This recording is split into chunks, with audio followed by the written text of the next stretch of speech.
Isabella Moreau was only 22 when she married Monaco's most powerful billionaire. But 10 days after his funeral, what was uncovered inside his private vault transformed her from a grieving widow into the most suspicious figure in high society crime history. At 22, Isabella Moreau's life had all the trappings of youth, beauty, and ambition. She was a rising star in the luxury fashion world, attending exclusive events in Paris, Milan, and London, rubbing shoulders with designers, models, and socialites. Her days were filled with runway shows, photo shoots, and private consultations, and she had developed a reputation for elegance, grace, and an uncanny ability to navigate high society with ease. Yet despite her accomplishments, Isabella often felt a restless emptiness, a sense that she had only glimpsed the life she truly desired. That life, it seemed, arrived one evening at a gala in Monte Carlo. The gala was an annual charity event, attended by Monaco's elite, celebrities, and international financiers. Isabella was there on invitation alone, a rising presence among the glittering crowd, when she first saw Maximilien Devereux. He was 64, a billionaire known for his wealth, eccentricities, and meticulous privacy. Few knew him personally, and fewer still had ever glimpsed the private man behind the public reputation. Isabella noticed him immediately. A tall, commanding figure in a tailored suit, moving through the room with quiet authority. There was a confidence in his presence that drew the eyes of many, but Isabella felt an unusual connection, a spark she could neither explain nor ignore. Their conversation began casually, polite exchanges about philanthropy, art, and the fashion world. But what started as small talk quickly evolved into an intense fascination. Isabella found herself listening closely to every word he spoke, noting the subtle expressions, the careful phrasing, the weight behind each comment. Maximilien, in turn, seemed equally intrigued by her poise, her youthful charm, and the way she navigated the elite crowd with natural elegance. Guests whispered about the unusual connection forming between the two. A 22-year-old woman and a man known for his guarded personal life, a relationship that seemed impossible yet undeniable. Within weeks, their interactions became the center of speculation in Monaco's social circles. Isabella attended private dinners at Maximilien's palatial residence, exclusive yacht parties on the Mediterranean, and late-night discussions about global investments and art acquisitions. While some observers questioned the speed and intensity of their connection, Isabella appeared unfazed. Her world expanded dramatically, shifting from the familiar luxury of fashion shows to the rarefied air of wealth and influence in Monaco. Every moment with Maximilien seemed to accelerate the rhythm of her life, introducing new opportunities, privileges, and, behind the glamour, subtle pressures. Yet behind the glittering appearances, there were whispers of curiosity and doubt. Society insiders speculated about her motives, her ambition, and the sudden access she had to a world that most could only dream of. Friends noticed her transformation. The new designer wardrobe, the extravagant vacations, the air of sophistication that seemed cultivated overnight. There was a sense that everything had changed, that Isabella was stepping into a life far beyond her years, a life filled with both opportunity and risk. In this fictional story, that whirlwind romance was only the beginning, a prelude to events that would shock Monaco, captivate the world, and reveal secrets that no one could have predicted. The news of Maximilien Devereux's death spread through Monaco with stunning speed. One morning, the principality woke to headlines announcing that the billionaire had been found lifeless in his penthouse overlooking the harbor. Authorities initially described the cause as a sudden heart attack, a tragic but plausible end for a man who lived under constant pressure and scrutiny. For the public, the shock came not only from his death, but from how abruptly his powerful presence vanished from the world he controlled so carefully. The funeral was held days later and reflected the scale of Maximilien's influence. Black luxury cars lined the narrow streets, and private security guarded the entrances to the cathedral. International bankers, politicians, celebrities, and members of old European families gathered under chandeliers and stained glass. The atmosphere was heavy, filled with restrained grief and unspoken curiosity. Isabella arrived dressed in mourning black, her face composed, her movements measured. Cameras followed her closely, capturing every step, every glance, every pause. To many watching, she appeared calm beyond expectation for a woman so young and newly married into unimaginable wealth. In the days following the funeral, questions began to surface. Maximilian's estate was vast and complex, spread across multiple countries, protected by layers of trusts and legal structures. Rumors circulated that very few people truly understood the full scope of his holdings. Isabella, however, was suddenly seen entering and leaving his properties, attending meetings with lawyers and financial advisors, and overseeing staff who had served Maximilian for decades. Her swift assumption of responsibility surprised many, especially those who had known the billionaire as fiercely independent and controlling. Then came another shock that rippled through elite circles. Less than 2 weeks after the funeral, Isabella quietly remarried. The ceremony was small, private, and carefully shielded from the press, but word spread quickly. The man she married was a distant cousin of Maximilian, a wealthy investor with deep ties to European finance. Speculation exploded. Some believed the marriage was a strategic move designed to protect assets and stabilize the estate. Others whispered darker theories, suggesting that Isabella was positioning herself to secure power, wealth, and protection in a world where enemies often hid behind smiles. Public perception began to shift. Sympathy gave way to suspicion, and admiration turned into intense scrutiny. Media outlets replayed images of Isabella at the funeral, analyzing her expressions, her posture, her silence. Social commentators questioned whether grief could truly fade so quickly, while others argued that survival in the elite world required swift decisions. Behind closed doors, members of Maximilian's inner circle grew uneasy. Documents were reviewed, bank transfers examined, and security protocols tightened.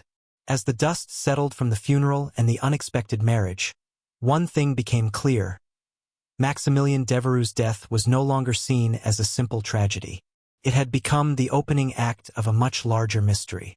Beneath the surface of wealth, ritual, and privilege, forces were beginning to move, setting the stage for revelations that would challenge everything the world thought it knew about Isabella, the billionaire she married, and the secrets buried within his empire.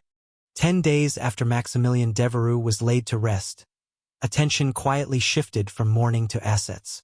Beneath one of his oldest properties in Monaco sat a private vault, a structure built decades earlier and known only to a select few. It was protected by multiple security systems, biometric locks, and legal restrictions that required precise authorization. For years, the vault had remained sealed, untouched even by senior advisors. Its existence fueled rumors across elite circles, but no one outside Maximilian's closest legal team knew what it truly contained. That changed when Isabella gained formal access. What was expected to be a routine inventory quickly became something far more unsettling. Inside the vault were not only priceless items but evidence of a second, hidden life.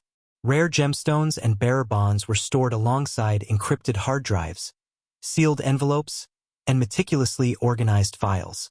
Some documents outlined offshore accounts that had never appeared in public records. Others detailed ownership of properties that did not legally exist. The deeper Isabella went, the clearer it became that Maximilian had been preparing for something long before his death. Among the files were timelines that tracked changes in his estate plans. Early versions favored distant relatives and foundations, but later revisions shifted control toward trusts that Isabella now partially managed. The dates on those changes raised eyebrows. They aligned closely with key moments in the whirlwind romance, suggesting that influence had been applied with careful timing. Financial analysts later noted that these adjustments were not impulsive but deliberate, executed with expert precision. More troubling were a series of handwritten notes stored in a sealed case. They documented Maximilian's growing isolation and increasing dependence on a single confidant. The language was cautious, almost coded, as if he feared being overheard even on paper. One note referenced preparations in the event of sudden incapacity, listing individuals who would benefit from rapid legal action. The implications were disturbing. It suggested that the billionaire believed his life could end abruptly, yet trusted that certain plans would activate seamlessly afterward. As word of the vault's contents spread through legal and financial circles, scrutiny intensified. Investigators began tracing money movements connected to accounts listed in the documents. Several transfers stood out, executed shortly before Maximilian's death and routed through complex channels designed to avoid detection. Each trail seemed to circle back toward entities now under Isabella's influence. The coincidence was impossible to ignore. Media coverage escalated quickly. Headlines shifted from mourning a powerful figure to questioning the motives of the young woman at the center of his final months. Was she merely a beneficiary of his foresight, or an architect of his downfall? Public opinion fractured, with some portraying her as a calculated opportunist and others insisting she was navigating a dangerous legacy left behind intentionally. By the end of the week, the vault was no longer just a storage space. It had become the heart of the mystery. Every document raised new questions, and every unanswered detail deepened suspicion. Maximilian's death, once dismissed as natural, now sat under a shadow of doubt, and Isabella's role in his life and legacy had become impossible to separate from whatever truth still remained hidden. As the contents of the vault came to light, authorities could no longer ignore the growing web of irregularities surrounding Maximilian Devereux's death. What had begun as a straightforward medical conclusion was quietly reclassified as a case requiring deeper review. Financial crimes units, forensic analysts, and international legal experts were brought in, each tasked with examining a different layer of the billionaire's final months. The investigation did not focus on a single act, but on patterns, movements, decisions, and timing that no longer appeared random. Medical records were revisited first. Specialists reviewed reports from the night Maximilian died, comparing them with his known health history. While no immediate signs of foul play were confirmed, inconsistencies began to surface. Certain test results were missing, and some medications found in his system had not been part of his documented prescriptions. Though none were immediately fatal on their own, the combination raised concerns. Investigators noted that such details, once overlooked, could now carry significant weight. At the same time, financial investigators followed the money. They uncovered a series of shell companies activated shortly before Maximilian's death, each linked through layers of intermediaries. These entities had received large transfers from accounts revealed in the vault. On paper, the movements appeared legal, but their timing was troubling. Several of the companies were now controlled by trusts connected to Isabella's new marriage, creating a tight circle of influence that blurred personal and financial boundaries. Surveillance records added another dimension. Security logs from Maximilian's residences showed changes in access privileges during his final weeks. Certain staff members had been reassigned, while others were dismissed without explanation. New security protocols were installed, granting expanded access to individuals previously kept at a distance. Investigators questioned whether these changes were signs of preparation or manipulation, but answers remained elusive. Public interest reached a fever pitch. Media outlets dissected every detail of Isabella's past, from her early career to her rapid rise into elite society. Old photos, travel records, and professional connections were scrutinized for hidden meaning. Some reports suggested she had studied the habits of wealthy figures long before meeting Maximilian, while others dismissed such claims as speculative fiction fueled by sensationalism. The more attention the case received, the harder it became to separate fact from assumption. Behind closed doors, legal battles began to form. Distant relatives challenged the revised estate plans, citing undue influence and lack of transparency. Foundations named in earlier versions of Maximilian's will demanded explanations. Each dispute added pressure, slowing the investigation while simultaneously exposing more of the billionaire's hidden dealings. Isabella remained at the center of every development, her silence interpreted in countless ways. By the end of this phase, the case had transformed completely. It was no longer about a sudden death, but about control, foresight, and the quiet power of preparation. Every discovery pointed to careful planning, yet none definitively proved intent. The investigation moved forward under intense scrutiny, inching closer to a truth that promised to be as complex and unsettling as the empire Maximilian had left behind. As the investigation reached its final stage, the focus shifted from speculation to consequence. What emerged was not a single explosive revelation, but a carefully assembled picture of intent, timing, and control. Authorities concluded that Maximilian Devereux had not lived carelessly in his final months. Instead, evidence suggested he had been surrounded by calculated influence, guided subtly toward decisions that reshaped his legacy. Whether this influence crossed into criminal responsibility remained the most difficult question of all. A breakthrough came when digital analysts decrypted files recovered from the vault's hidden drives. The data revealed a detailed record of estate revisions, asset transfers, and contingency plans activated in precise order. These were not last-minute changes made by a man in decline. They were systematic adjustments, designed to trigger automatically upon his death. The sophistication of the structure stunned experts. It showed that whoever benefited most would gain immediate control, leaving little room for interruption or challenge. Attention returned fully to Isabella. Financial records demonstrated that she had gained indirect authority over key trust days before Maximilian's death, a move that should have required extensive legal review. Instead, approvals appeared expedited through obscure legal channels. Investigators concluded that the system had been primed in advance, relying on silence, speed, and complexity to avoid scrutiny. While no single document proved direct wrongdoing, the collective weight of evidence told a troubling story. Public reaction shifted once more. The narrative of a young woman swept into wealth gave way to a darker interpretation of ambition sharpened by opportunity. Media coverage slowed, becoming more cautious as legal boundaries tightened. The case no longer belonged to speculation but to courtrooms and confidential negotiations.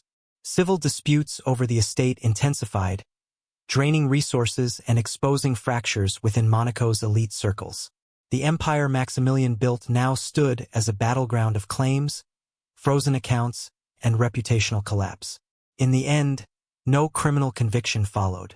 The absence of definitive proof allowed Isabella to remain legally untouched, though her public standing never recovered. She withdrew from social life, selling properties and dissolving visible ties to Monaco. Her second marriage ended quietly, its purpose fulfilled and its relevance fading as legal battles closed one by one. What remained was wealth without admiration, freedom without trust. Maximilian Devereux's story concluded not with justice delivered, but with a warning revealed. His death exposed how power, when combined with secrecy and speed, can shape outcomes beyond accountability. The vault that once symbolized security became a testament to how carefully constructed plans can survive even the closest examination. The case faded from headlines but not from memory. It lingered as a modern cautionary tale, reminding the world that true crime is not always loud or violent. Sometimes it unfolds in silence, behind locked doors, written in contracts, and sealed long before the funeral flowers arrive.